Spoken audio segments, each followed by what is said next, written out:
الرحمن الرحيم فأما الإنسان إذا ما ابتلاه ربه فأكرمه ونعمه فيكون ربي أكرمن وأما إذا ما ابتلاه فقدر عليه رزقه فيقول ربي أهانن كلا بل لا تكرمون اليتيم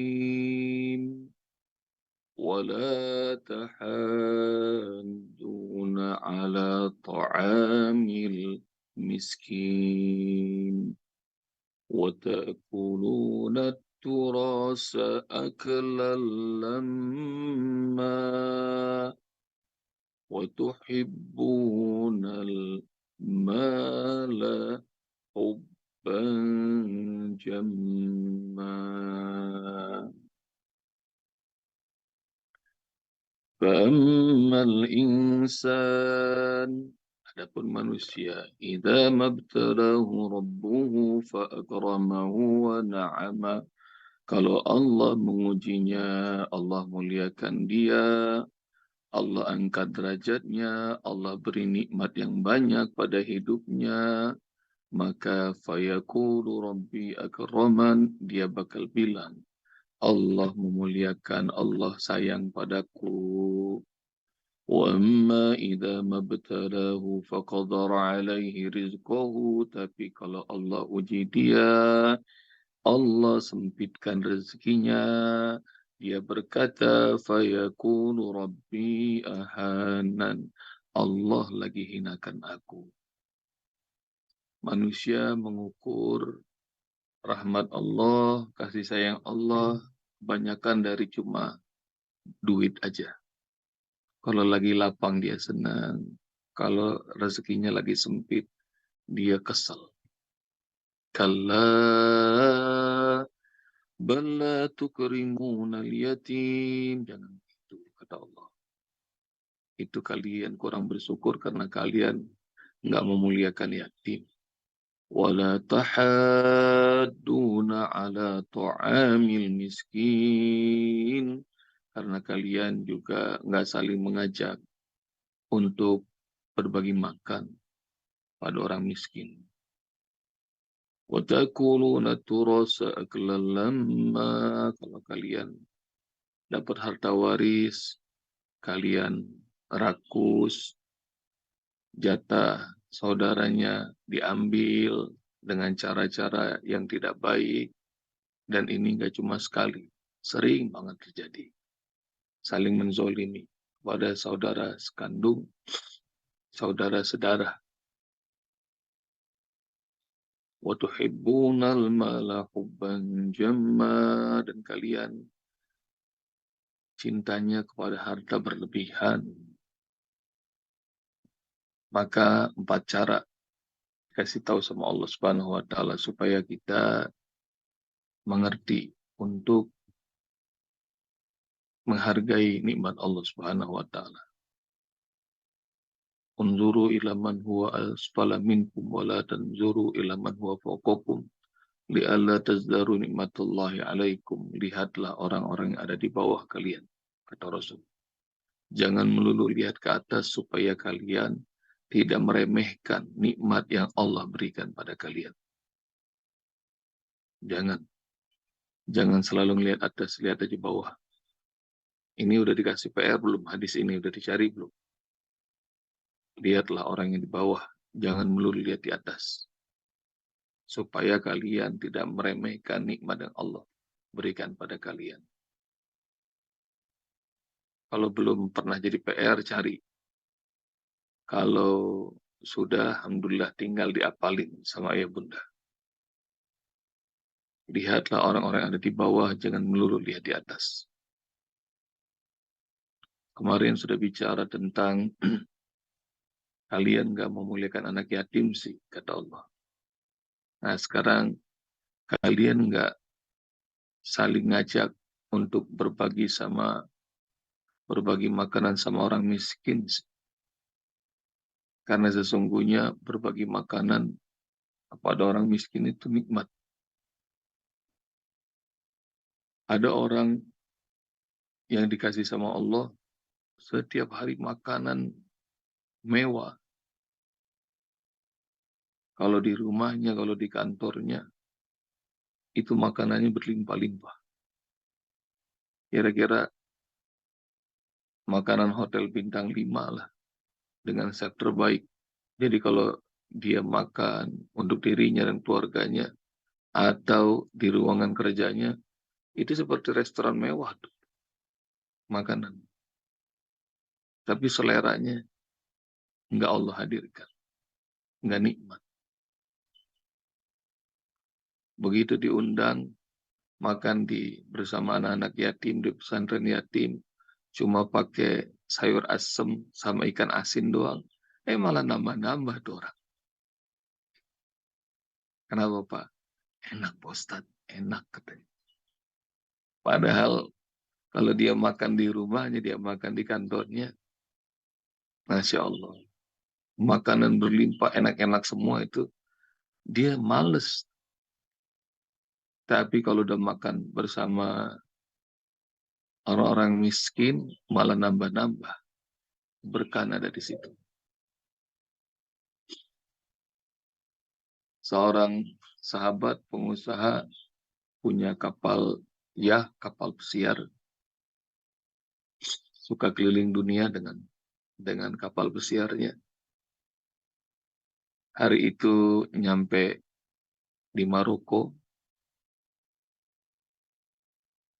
dan Maroko itu adalah bagian Afrika bagian utara, seberangnya Spanyol. Jadi di lautan apa namanya, Mediterania apa namanya, pokoknya daerah-daerah cantik lah. Udah ngeliat Afrika, bentar lagi mau nyebrang ke daratan Eropa, dan di Maroko itu di Tangier. Mudah-mudahan nanti ayah bunda suatu saat kalau nanti rezekinya berlimpah, dikasih kesehatan, jalan-jalan kayak sahabat ini. Pokoknya kemana-mana jalan-jalan dah, bagi-bagi rezeki, bagi-bagi duit, kan jadi orang kaya raya semuanya ini. Senang infak, senang sedekah. Sama ini, sahabat ini juga, ya bayangin lah orang yang punya kapal pesiar. Jadi di kapalnya makanannya mewah-mewah, duitnya banyak, segala macam. Hingga dia mampir, sore itu saya turun, karena nyampe di Tangier, Maroko, saya sholat di sebuah masjid. Ini desa yang hikmah, desa ini bersahaja, orang-orang yang sederhana-sederhana. Habis ngeliat saya sholat, itu orang-orang Arab Maroko itu merhatiin, siapa ini? Orang dari mana ini? Lalu kemudian ditanya, dari mana Pak? Mereka nanya pakai bahasa Inggris. Dari Indonesia. Ahlan wa sahlan, kata orang desa itu. Lalu kemudian akrab banget, hangat banget tuh. Padahal mereka baru melihat saya sekali. Lalu kemudian habis sholat, tangan saya ditenteng. Ayo ikut, kata dia. Ikut kemana? Ikut ke rumah salah seorang warga. Tapi di sana kumpul rupanya. Kumpul, orang-orang sekampung kumpul. Lalu kemudian dia ngerti bahwa yang ngajak dia itu adalah kepala desa. Dan itu makanan banyak sekali. Terus orang-orang ngobrol, saya nggak ngerti bahasa Arab. Pokoknya saya senyum. Tapi semua orang senyum. Semua orang nyapa saya. Dan tapi bingung, ini makanan udah banyak, orang-orang pada kumpul, tapi kok nggak disuruh makan, ngobrol terus kita itu. Hingga ada seorang pria datang bergegas membisikkan, ini tuan rumah, kepala desa. Habis itu kemudian, ayah, yalah, bismillah. Ya kita baca bismillah. Begitu setelah bismillah, makan semua orang itu. Semua orang itu makan. Dan kepala desa itu sama semua warga bukan orang-orang kaya.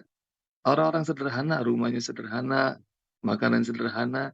Tapi yang dilihat, enak banget makan di situ, kata dia, sahabat ini.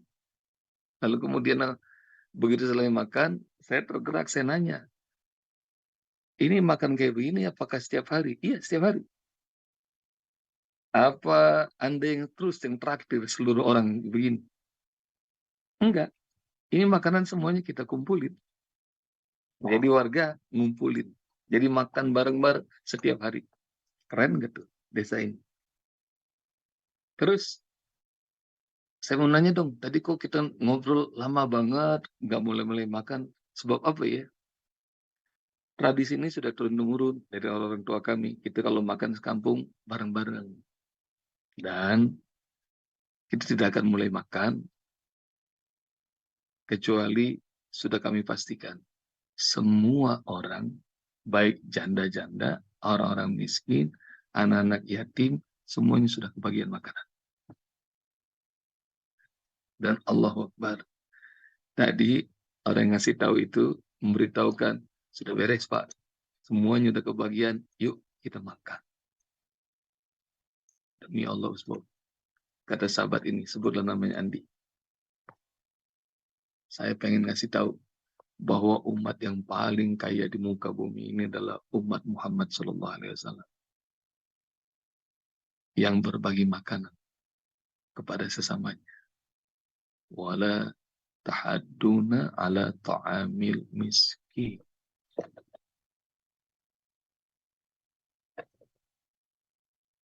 Demi Allah tidak beriman. Demi Allah tidak beriman. Demi Allah tidak beriman. 3 kali Rasulullah bersumpah. Para sahabat kaget. Siapa yang engkau anggap tidak beriman ya Rasul?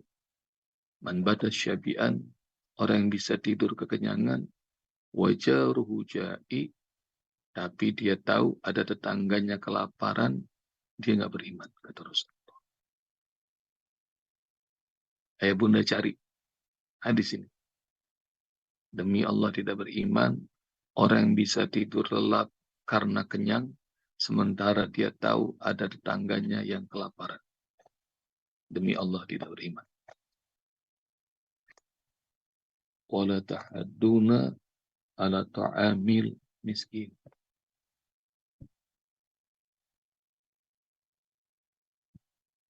Coba tradisikan, biasakan berbagi makan. Bahkan dalam kondisi sempit sekalipun, Rasulullah ajarkan kepada Aisyah istrinya,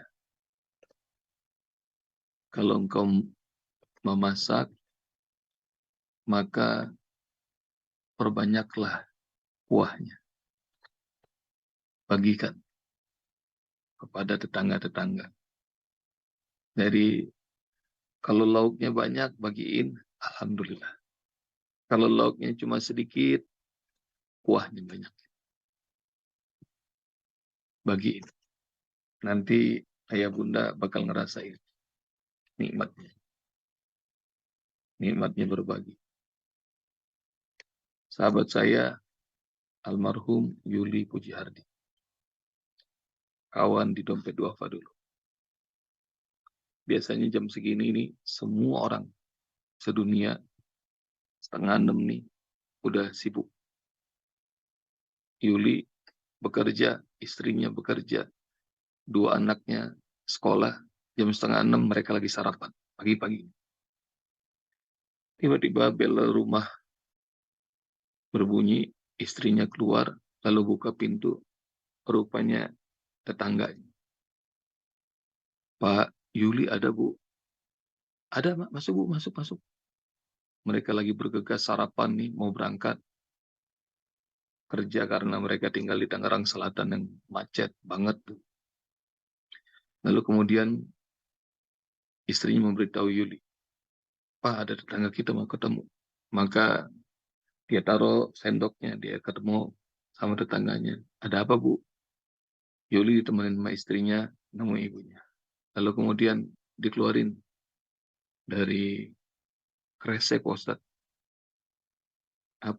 disodorin. Kalimatnya, Pak Yuli, tolong beli handuk ini. Dia yang nawarin handuk, tolong beli handuk ini.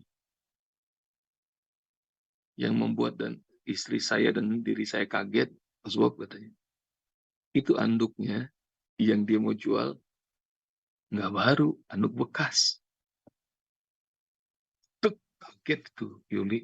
Lalu kemudian dia tarik tangan istrinya masuk ke kamar. Kamu punya duit berapa? Kata Yuli. Ada 200.000 lagi, Mas. Sini minta 150.000. Kata Yuli. Maka bingung ini istrinya. Mas, tanggal gajian masih lama. Lebih dari seminggu lagi. Istrinya ngingetin. Sudah, nggak boleh nih. Pasti tetangga kita ini kelaparan. Maka istrinya kasih 150.000. Lalu kemudian Yuli bilang, Bu, ini, tolong terima, dan anduknya saya tidak perlukan, Ibu bawa. Makasih banyak ya Pak Yuli, makasih banyak ya Ibu. Ini suami saya udah 2 minggu lebih bawa truk ke Jawa, nggak pulang-pulang, saya nggak tahu dia masih hidup apa kecelakaan, nggak ada kabar, sementara kami sekeluarga kelaparan. Ini pengen ngomong wala tahaduna ala ta'amil miskin. Masya Allah, ibu itu pergi seperti ribuan malaikat masuk ke rumah. Nggak tahu tuh, hari itu bahagia banget. Ayah bunda, kalau pagi-pagi, sunnahnya Rasulullah, banyakin infak. Usbok ulang. Pagi-pagi, sunnahnya Rasulullah, banyakin infak. Kata Rasulullah SAW, Ma min yaumin yusbihul ibadu fi. Tidak ada pagi di mana setiap hamba jelang. Tidak ada hari di mana setiap hamba jelang waktu pagi hari. Setiap hari, di awal pagi, semua hamba menjelang pagi. Ila yanzil alaihi malakan, pasti 2 malaikat datang, nyamperin dia. Ngapain? Malaikat itu dua-duanya doa. Doanya begini, ayah bunda. Allah ma'tikul munfikin khalafa. Malaikat pertama doa, ya Allah berikan kepada orang yang berinfak pagi ini khalafa, ganjaran berlipat ganda. Wa qala al-akhar, dan malaikat kedua berdoa juga, Allah ma'tikul mumsikin talafa, ya Allah berikan kepada orang yang pelit di hari ini kebuntuan. Siapa yang sering merasakan sepanjang hari dari pagi sampai malam rasanya hidupnya buntu, nggak berkah. Kalau ngerasain hidup kayaknya buntu, nggak berkah, maka ketahuilah boleh jadi malaikat kedua udah doa. Karena itu Rasulullah memberitahukan kepada umatnya setiap pagi biasakan infak. Itu PR. Nomor 2, cari sama ayah bunda. Doa malaikat di setiap pagi buat orang yang berinfak dan tidak. Pokoknya setiap pagi Allah kirim, masing-masing kita dihampiri 2 malaikat yang doa. Tinggal pilih doa malaikat 1 atau malaikat 2. Apa yang terjadi sebab pagi itu, kata Yuli, itu Masya Allah jalanan yang biasanya macet, nggak ngerti. Kayaknya enak banget perjalanan, nganter istri, nganter anak sekolah, sampai ke kantor. Kayaknya lancar, enak, hari jadi berkah. Ini doa malaikat nih, bayangin. Karena sudah infak. Hari itu kayaknya lancar. Semua orang yang asal ketemu pasti nyapa, ngucap salam, semuanya tersenyum. Saya bingung tuh. Hingga akhirnya, habis sholat asar, tiba-tiba Direktur HRD manggil ke ruangan kantor. Saya bingung, kenapa saya dipanggil? Saya berbuat salah apa? Tapi begitu masuk ruangannya, itu Direktur senyum-senyum. Kemudian Direktur HRD nanya, Pak Yuli mimpi apa semalam? Enggak mimpi apa-apa. Emangnya kenapa, Pak? Barusan kami direksi rapat, seperti kebiasaan kantor ini, kita akan berangkatkan 1 orang jajaran manajemen untuk berangkat haji, dan kami putuskan yang berangkat tahun ini adalah Pak Yuli Pujihardi. Masya Allah, dengan travel khusus nilainya ratusan juta. Nangis tuh Yuli. Dia pulang juga sambil nyetir dia nangis. Ya Allah, berkah banget. Dia kasih tahu istrinya, mereka nangis, mereka pelukan. Dan rupanya Masya Allah, wala tahaduna ala ta'amil miskin. Kalian sih enggak membiasakan diri berbagi makan sama orang miskin. Yang butuh pertolongan Allah itu bukannya kita nih nolongin orang-orang miskin, makan bukan. Tapi dengan cara berbagi, Allah bakal nolong kita. Watakuluna turasa aklan lama, dan kalian kalau makan harta warisan tuh, kalian rakus benar. Ada seorang pria mu'alaf namanya Agus. Dia diusir dari rumah, lalu kemudian dia nyantri ke pesantren di Tasikmalaya. Di antara keluarganya, ayahnya sudah lama nggak ada. Yang paling kangen sama Agus ini adalah mamanya. Dan mamanya sering nelfon, pulang nak, pulang. Tapi karena perlakuan keluarga, semuanya dia milih tetap tinggal di pesantren. Hingga mamanya jatuh sakit, dan mamanya meninggal dunia. Agus nangis, sedih, dia pulang ke rumahnya, dan semua tatapan keluarga, pamannya, bibinya, abang-abangnya, semuanya, ini gara-gara kamu nih mama mati, mama meninggal. Hingga akhirnya mama dikebumikan, lalu kemudian ayah bunda sekalian rahmati Allah Subhanahu wa taala, malam itu juga pamannya membagikan harta waris. Semua anggota keluarga dibagikan. Yang nggak dibagi, Agus. Coba rasain ya, ayah bunda kalau misalnya udah kumpul keluarga, terus kita nih nggak dibagi sama harta waris, rasanya gimana? Kayaknya kita kayak paling dizolimin lah. Keselnya Agus luar biasa. Lalu kemudian Agus ngomong begini, kok saya nggak dikasih gitu, nggak dibagi? Agus ilmunya belum nyampe, keluarganya udah tahu. Kata seorang abangnya ngomong begini, heh, kami kan orang kafir, menurut kamu. Dan orang kafir itu nggak bisa ngasih kepada orang muslim, sebaliknya muslim juga nggak bisa ngasih. Waris itu putus. Antara kalau kafir dengan keislaman, putus. Dan Masya Allah, itu hadis, ntar cari sama ayah bunda.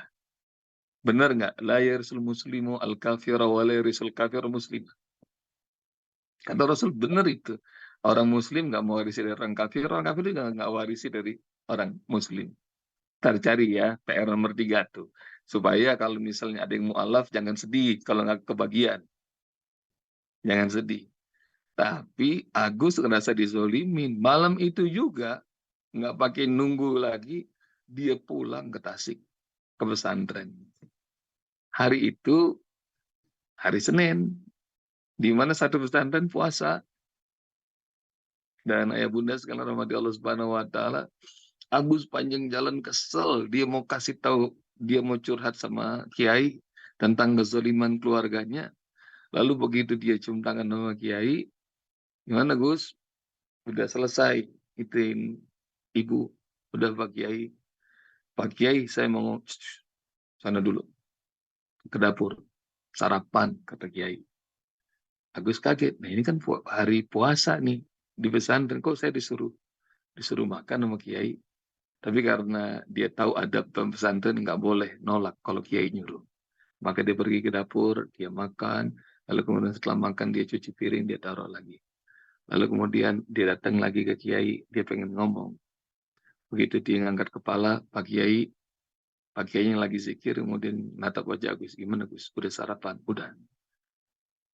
Pak Kiai kata Agus, sana ke dapur. Ngapain Kiai? Nambah. Suruh nambah sama Kiai. Udah kenyang Kiai. Nggak ada doa tolak rezeki. Kalau doa tolak bala ada. Sono, nambah.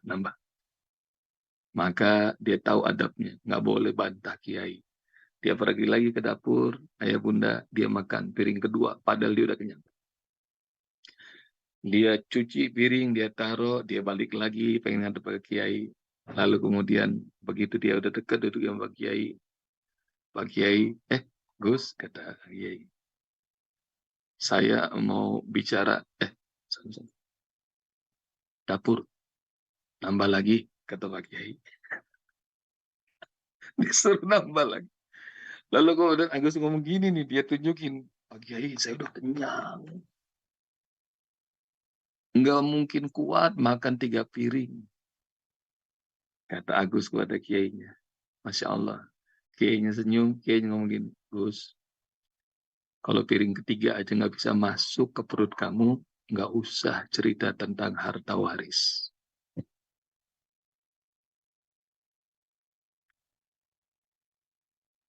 Kalau 3 piring aja nggak muat di mulut kamu, nggak usah cerita tentang harta waris.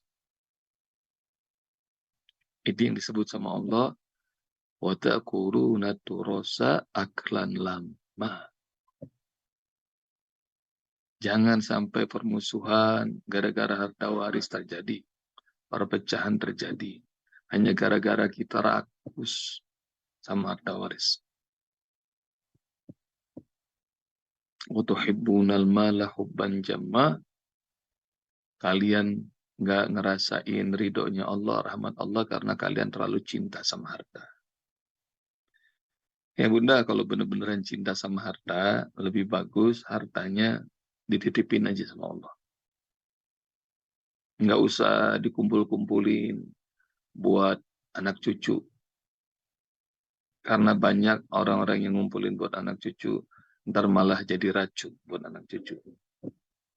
Kalau beneran cinta sama harta, hartanya udah bawa masuk ke kubur aja.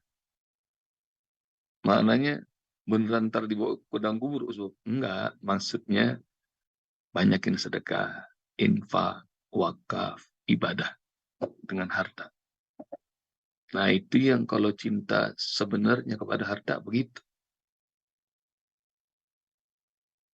Ada manusia yang paling hebat rekornya, wakafnya di dunia ini. Belum terpecahkan. Manusia ini masih hidup. Namanya Sulaiman Al-Rajhi. Saya sebut ya, ayah bunda catat nanti cari di Google.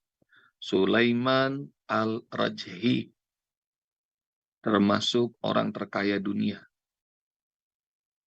Dari Saudi Arabia. Dia termasuk orang terkaya 150 orang terkaya di dunia.